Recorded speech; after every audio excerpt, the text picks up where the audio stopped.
ಇವಾಗ ಹಳ್ಳಿಯಿಂದ ಯಾರೋ ಒಬ್ಬರು ಬರ್ತಾರೆ, ಕಾಲಿಟ್ಟು ತಪ್ಪ ಊದ್ಕೊಂಡಿರುತ್ತೆ. ಕೇಳಿದರೆ ಹಾವು ಉಸಿರು ಬಿಟ್ಟಿರಬೇಕು ಡಾಕ್ಟ್ರೆ. ಸೊ ದೇಹದಲ್ಲಿ ಯಾವುದೇ ಒಂದು ಫಾರಿನ್ ಬಾಡಿ, ಬ್ಯಾಕ್ಟೀರಿಯಾ ಇರ್ಬೋದು, ವೈರಸ್ ಇರ್ಬೋದು, ಉರುಳಿ ಇರ್ಬೋದು, ದೇಹದೊಳಕ್ಕೆ ಹೋದಾಗ ಆ ಜಾಗದಲ್ಲಿ ಆಗುವಂಥ ಉರಿ ಊತ, ಅದರ ಲಕ್ಷಣಗಳು ಏನಂದರೆ ಕೆಂಪು ಇರೋದು, ಡಾಲರು, ಆಮೇಲೆ ಟ್ಯೂಮರ್ ಸ್ವೆಲ್ಲಿಂಗ್ ಇರುತ್ತೆ, ಆಮೇಲೆ ಅದು ನೋವಿರುತ್ತೆ. ಸೊ ಇವಿಷ್ಟಕ್ಕೂ ನಾವು ಸೈನ್ಸ್ ಆಫ್ ಇನ್ಫ್ಲಮೇಷನ್ ಅಂತೀವಿ. ಡಯಾಬಿಟಿಸ್ ಕಾಲ್ನವ್ರು ಇರ್ತಾರೆ, ಬರೀ ಕಾಲ್ನಲ್ಲಿ ನಡ್ಕೊಂಡು ಅಯ್ಯಪ್ಪ ಸ್ವಾಮಿಗೆ ಹೋಗಿರ್ತಾರೆ, ಮನೆಗೆ ಬರೋಷ್ಟೊತ್ತಿಗೆ ಕಾಲಿಟ್ಟು ತಪ್ಪು ಊತ ಆಗಿರುತ್ತೆ, ಯಾಕಂದರೆ ಕಾಲಿನೊಳಗೆ ಇನ್ಫೆಕ್ಷನ್ ಆಗಿರುತ್ತೆ. ಸೊ ಇದು ಎಲ್ಲವನ್ನು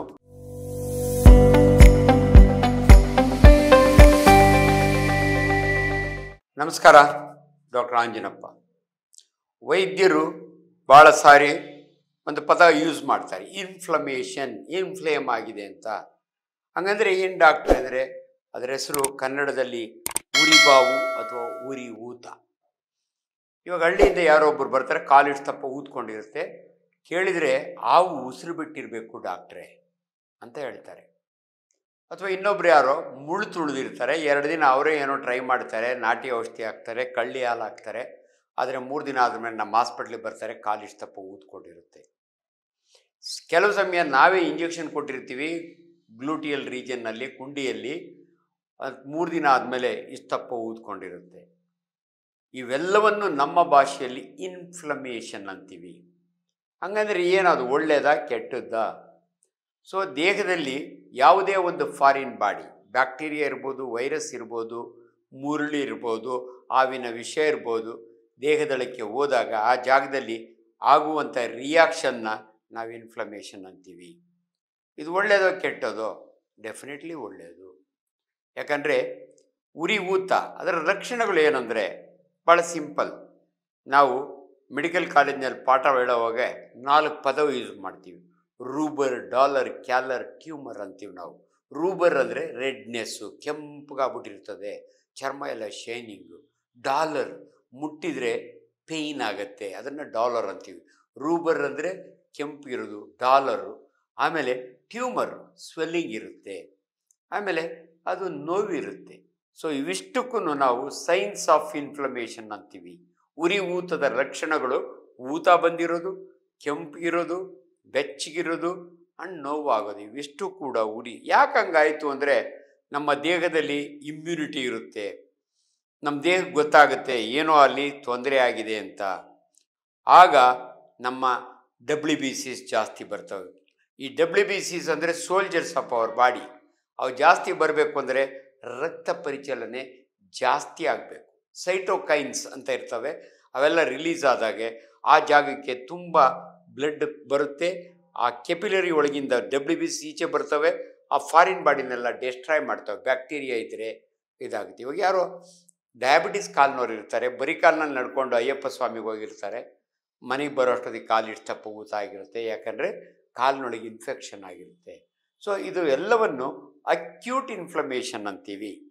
ಯಾಕಂದರೆ ಅಕ್ಯೂಟ್ ಇನ್ಫ್ಲಮೇಷನ್ನು ಮನುಷ್ಯನ ದೇಹದಲ್ಲಿ ಕಸುವು ಜಾಸ್ತಿ ಇದ್ದರೆ, ಅಂದರೆ ಇಮ್ಯುನಿಟಿ ಚೆನ್ನಾಗಿದ್ರೆ, ಆವಾಗ ಇದು ಗಾಯವಾಸಿ ಆಗಲಿಕ್ಕೆ ಅಥವಾ ಊತ ಎಳಿಲಿಕ್ಕೆ ಒಳ್ಳೆಯದಾಗುತ್ತೆ. ಆ ಟೈಮ್ನ ನಮ್ಮ ಹತ್ರ ಬಂದಾಗೆ ನಾವು ಅದಕ್ಕೆಲ್ಲ ಎಲಿವೇಷನ್ ಮಾಡಿ, ಆಂಟಿಬಯೋಟಿಕ್ ಕೊಟ್ಟು, ಆಂಟಿ ಇನ್ಫ್ಲಮೇಟರಿ ಕೊಟ್ಟು ಅದನ್ನು ವಾಸಿ ಮಾಡ್ತೀವಿ. ಇದು ಒಂದು ಕಂಡೀಷನ್.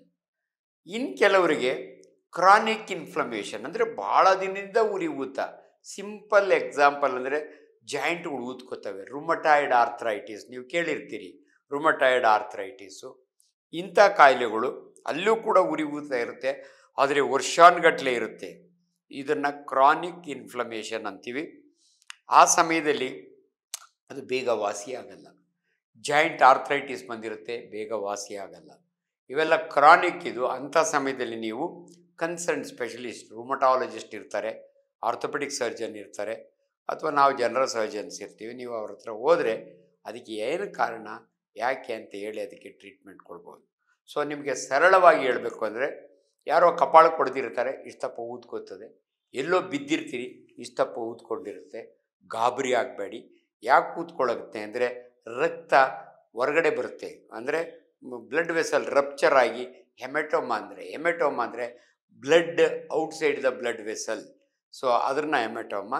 ಇಮ್ಮಿಡಿಯೇಟ್ಲಿ ದೇಹ ಅದಕ್ಕೆ ರಿಯಾಕ್ಟ್ ಮಾಡುತ್ತೆ. ಸೊ ನಮ್ಮ ಟ್ರೀಟ್ಮೆಂಟ್ ಜೊತೆಗೆ ದೇಹನೂ ಕೂಡ ಸೆಲ್ಫ್ ಟ್ರೀಟ್ಮೆಂಟ್ ಮಾಡಿಕೊಳ್ಳುತ್ತೆ. ಅದರಿಂದ ದಯವಿಟ್ಟು ಯಾರಿಗೆ ಉರಿಯೂತ ಆದರೆ, ಸಿಂಪ್ಲೆಸ್ಟ್ ಎಕ್ಸಾಂಪಲ್ ಅಂದರೆ ನಿಮಗೆ ಉಗುರು ಸುತ್ತಾಗುತ್ತೆ, ಏನೋ ಚುಚ್ಚಿರುತ್ತೆ ಅಥವಾ ಕಿತ್ತಿರುತ್ತೆ, ಅಥವಾ ಅಡುಗೆ ಮಾಡೋವಾಗ ಅಥವಾ ಪಾತ್ರೆ ತೊಳೆಯೋ ಚರ್ಮ ಕಿತ್ತೋಗಿರುತ್ತೆ, ಅಲ್ಲಿ ಬ್ಯಾಕ್ಟೀರಿಯಾ ಆಗಿ ಸೊ ನಿಮಗೆ ಇಷ್ಟಪ್ಪ ಊದ್ಕೊಳ್ಳುತ್ತೆ. ಸೊ ಅದನ್ನು ನಾವು ಉರಿಯೂತ ಅಂತೀವಿ, ಇನ್ಫ್ಲಮೇಷನ್ ಅಂತೀವಿ. ಆ ಸಮಯದಲ್ಲಿ ದಯವಿಟ್ಟು ಇವೆಲ್ಲ ಅಕ್ಯೂಟ್ ಇರೋದ್ರಿಂದ ಇನ್ನೊಂದೆರಡು ಲಕ್ಷಣಗಳು ಅಂದರೆ ಜ್ವರ ಇರುತ್ತೆ, ಕೆಲವು ಸಮಯ ಸುಸ್ತಿರುತ್ತೆ, ಮೆಲೈಸ್ ಅಂತೀವಿ ನಾವು.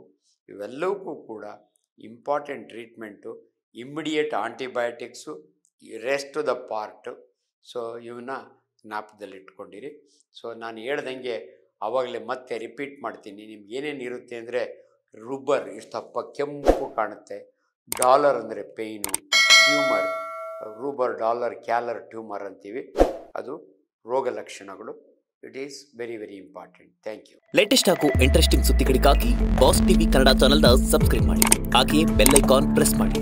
ಇದರ ಜೊತೆಗೆ ಫೇಸ್ಬುಕ್, ಇನ್ಸ್ಟಾಗ್ರಾಮ್, ಎಕ್ಸ್ನಲ್ಲೂ ಮಿಸ್ ಮಾಡದೆ ಫಾಲೋ ಮಾಡಿ.